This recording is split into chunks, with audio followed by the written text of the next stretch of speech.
Pumili ng maganda at maayos na lugar na tutuluyan kapag pupunta sa ibang lugar, lalo na sa ibang bansa. Kasi baka mamaya may mangyaring hindi inaasahan. Story time! Dati kasi hindi ko pinag-iisipan yung mga accommodation. Basta makakatipid ako, yun ang pipiliin ko. Kaya lang, madaming mga nangyaring kakaiba na hindi ko nagustuhan. Merong isang beses na may naririnig kaming kumakalampag sa labas ng kwarto.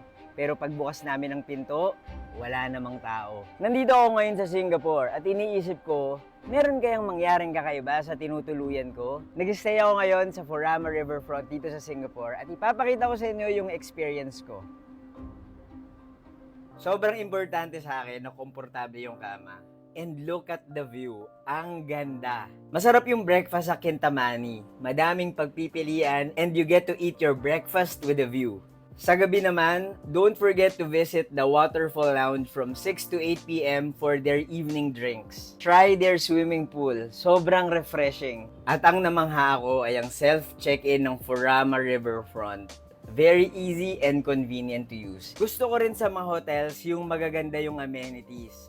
Dito sa Furama Riverfront, pwede ka bumili ng pasalubong, may gym, at ang daming pwedeng gawin kahit nasa lobby ka pa lang. Over the years, natutunan ko na kailangan magplano ng mabuti. Kasi yung accommodation yung lugar kung saan kayo magpapahinga.